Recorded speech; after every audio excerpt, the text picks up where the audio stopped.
तो जी जनाब, अब हमारे पास है फर्स्ट ईयर बायोलॉजी, जो कि सिंध बोर्ड से टॉपिक है biology and it's major fields, और जो कि पेज नंबर 3 पे है। और अगर पंजाब बोर्ड में देखें तो biology and some major fields of specialisation, जो कि पेज नंबर 1 पे है। इन दोनों को कंपेयर करके हम पूरे का पूरा बताएंगे कि इनका क्या मतलब है। तो स्टार्टिंग करेंगे सिंध बोर्ड से और उसमें मटेरियल इंक्लूड करेंगे। तो यहाँ पे वही चीज़, पुरानी चीज़, ग्रीक वर्ड है और दो लफ्ज़ों से मिल के बना है, लाइफ की स्टडी। तो लाइफ का इन्होंने जो बताया है वो यही बताया है कि वो चीज़ें जो लाइफ की, ज़िंदगी की प्रॉपर्टीज़ ज़ाहिर करें। और प्रॉपर्टीज़ कौन सी बता रहे हैं? प्रॉपर्टीज़ ये बता रहे हैं कि वो चीज़ें जो रेस्पायर करें, वो चीज़ें जो ग्रोथ करें, वो चीज़ें जो किसी स्टिमुलाई को रेस्पॉन्स दे। मगर जो भी प्रॉपर्टी ले लें आप लाइफ की, जो भी ये बताते हैं, सब प्रॉपर्टीज़ नॉन लिविंग में भी पाई जाती हैं। और दूसरी चीज़ आप पढ़ेंगे तो आपको पता लगेगा कि या तो ये चीज़ बताई जाती है हमें डिफ्रेंशिएट करने के लिए नॉन और लिविंग और नॉन लिविंग के बीच, या फिर हमें ये बताया जाता है कि वो चीज़ें जिनके अंदर सेल हों, टिश्यू हों, ऑर्गन सिस्टम हो, वो चीज़ें जो हैं उन्हें हम लाइफ कहते हैं। तो मेरा सवाल उनसे और आपसे ये है, अगर कोई एनिमल और प्लांट जिसमें लाइफ है वो मर जाता है, क्या अब उसमें लाइफ है? क्या वो अब ये प्रॉपर्टीज़ परफॉर्म कर सकता है? तो इसका लॉजिक क्या है? इसके पीछे कौन सा राज है? ये शुरू से जब ग्रीक मैथोलॉजिस्ट और बहुत से थियोलॉजिस्ट जो रिलीजन की स्टडी करते हैं, तब से इस चीज़ को जानने की कोशिश कर रहे हैं, क्योंकि हर किसी को लाइफ, ज़िंदगी का फार्मूला चाहिए। क्योंकि अगर इन्होंने ये पता लगा लिया कि ये लाइफ किन चीज़ पे बेस्ड है, तो ये खुद से लाइफ या कोई लिविंग बना सकते हैं। मगर ऐसा होगा नहीं, क्योंकि इतनी तरक्की साइंस में करने के बाद हम बस कुछ मैनिपुलेशन कर सके हैं, कुछ रोबोट्स बना सके हैं, मगर उस लाइफ को जो कई हज़ार साल पहले थी और अब है और आइंदा रहेगी, उसको कोई नहीं जान सकता। तो इसकी डिटेल वीडियो मैं बनाऊंगा जो A to Z होगी, जिसमें आप ये बता सकेंगे कि लाइफ क्या होती है किसी को। वैसे तो बायोलॉजी की बेसिकली डेफिनेशन अब तक नहीं बनी, मगर हम किसी आम से बंदे को भी एक लॉजिक के तौर पे ये बता सकते हैं कि लाइफ क्या होती है। तो उससे आगे बढ़ते हैं। हमारे पास उसके बाद क्या हुआ कि लिविंग ऑर्गेनिज्म को क्लासीफाइड किया गया दो किंगडम्स में, या दो सब डिवीज़न में, जो कि बॉटनी थी और ज़ूलॉजी थी। बॉटनी और ज़ूलॉजी, इनमें डिफरेंस किस बेस पे रखा गया? क्योंकि बॉटनी में हम प्लांट पढ़ते हैं, ज़ूलॉजी में हम एनिमल पढ़ते हैं।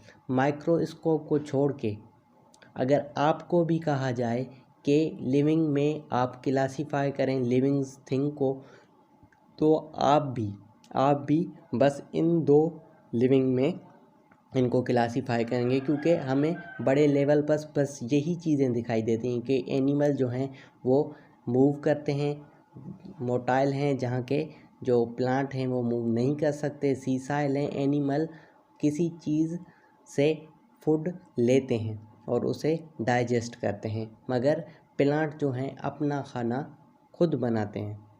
अब अपना खाना खुद बनाने से मुराद, मतलब अगर कोई आप में से सवाल करे या किसी के दिमाग में कोई ऐसा सवाल आ जाए कि घर में अम्मी भी खाना बनाती है, तो उस प्लांट के खाने बनाने से और इस घर के खाने बनाने में क्या डिफरेंस हो सकता है? रेसिपी में यहाँ पे लिख देता हूँ, आपको समझने में आसानी होगी। डिफरेंस क्या है कि जो हम खाना बनाते हैं वो ऑर्गेनिक होता है, और जो प्लांट जिस चीज़ से खाना बनाते हैं वो इनऑर्गेनिक होते हैं। उसमें हमारे पास वाटर होता है, कुछ मिनरल होता है, कार्बन डाइऑक्साइड होता है, जो कि क्लोरोफिल की हेल्प से और सनलाइट की हेल्प से बनता है।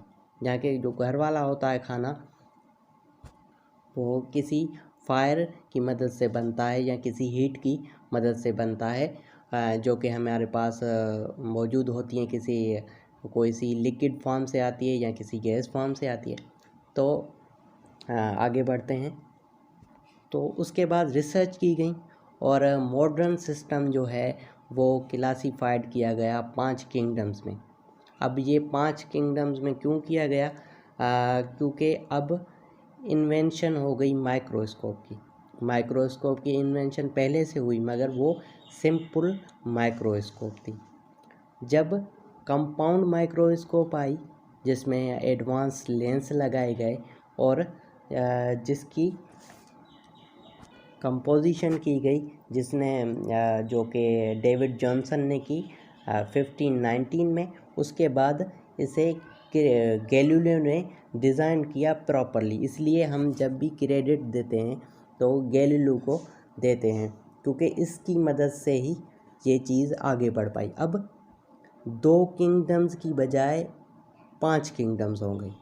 और फ़र्क क्या आया कि जो चीज़ें पहले जो एनिमल्स हमें पहले प्लांट लग रहे थे, अब हम इनकी डिटेल स्टडी करके इनको क्लासीफाई कर सकते थे। जैसा कि हमारे पास किंगडम फंजा है। शुरू में हमें ये प्लांट लगता था, बाद में हमें पता चला कि इसके अंदर सेल वॉल है, ये सीसाइल भी है, मगर ये इसके अंदर क्लोरोफिल नहीं है। और दूसरा ये एब्जॉर्प्टिव हेट्रोट्रॉप्स है, मतलब किसी चीज़ को, किसी फूड को ये एनिमल्स की तरह डायरेक्टली स्वैलो नहीं करता। ये क्या करता है, एंजाइम सीक्रेट करता है, उसके बाद उस चीज़ को लिक्विड में कन्वर्ट करके उसे एब्जॉर्ब कर लेता है, जैसा कि प्लांट करते हैं। और दूसरे जो कि किंगडम प्रोकैरियोटी था हमारे पास, मोनेरा या किंगडम प्रोटोक्टिस्टा है। प्रोकैरियोटी में क्या हुआ कि जब हमने सेल के लेवल तक ऑर्गेनिज्म देखे तो कुछ लिविंग ऑर्गेनिज्म में उनकी न्यूक्लियर मेम्ब्रेन नहीं थी और बाकी ऑर्गेनेल भी बिखरे हुए थे एक सेंटर में। तो ऐसे ऑर्गेनिज्म को हमने एक अलग कैटेगरी दी जिसमें हमारे पास बैक्टीरिया और साइनोबैक्टीरिया थे। और किंगडम प्रोटोक्टिस्टा, इसका डिटेल जो है हम पढ़ेंगे, जो कि चैप्टर नंबर 5 पेज नंबर 81 में है। उसमें हम इसका डिटेल रिव्यू करेंगे, मगर यहाँ पे हम एक प्राइमरी तौर पे हम इसको समझ लें। तो इसमें जो है यूनिसेल्युलर यूकैरियोट रखे गए, मगर यूनिसेल्युलर के अलावा कुछ मल्टी सेल्युलर भी रखे गए, क्योंकि इस किंगडम में यूकैरियोट्स जो भी डाले गए हैं सब यूकैरियोट्स हैं। मगर इसमें क्या किया गया है कि वो लिविंग ऑर्गेनिज्म जो किसी भी कैटेगरी में नहीं आ रहे, बाज़-औक़ात वही इस कैटेगरी में डाले जाते हैं, जिनको अभी तक हमने क्लासीफाई नहीं कर सके। और प्लांटी, जिसमें तो हमने पहले ही इसको डिवाइड कर लिया था, यूकैरियोट्स हैं, मल्टी सेल्युलर हैं, क्लोरोफिल इनमें होता है, फोटोसिंथेटिक होता है, जो इनऑर्गेनिक चीज़ों की मदद से अपना खाना खुद बनाते हैं। ऑटोट्रॉफ्स हैं, सेल वाल इनकी जो है सेल्यूलोज की होती है, जहाँ तक कि फंजाई की काइटिन की बनी होती है। और जो किंगडम एनिमेलिया है उसमें हमारे पास वैसे ही यूकैरियोट्स हैं, नॉन क्लोरोफिल हैं क्योंकि वो खाना खुद नहीं बना सकते, मल्टी सेल्यूलर हैं। इंजेस्टिव हेट्रोट्रॉफ्स हैं, जो फंजाई था वो एब्जॉर्प्टिव हेट्रोट्रॉफ्स था। तो इंजेस्टिव हेट्रोट्रॉफ्स में क्या होता है कि हम फूड को, एक पूरा मुकम्मल फूड को अंदर लेते हैं और उसे ग्रेजुअली डाइजेस्ट करके मॉलिक्यूलर के फॉर्म में ले आते हैं। बाद में उसे हम इजीली जो है एब्जॉर्ब करके एनर्जी के तौर पे इस्तेमाल कर सकते हैं।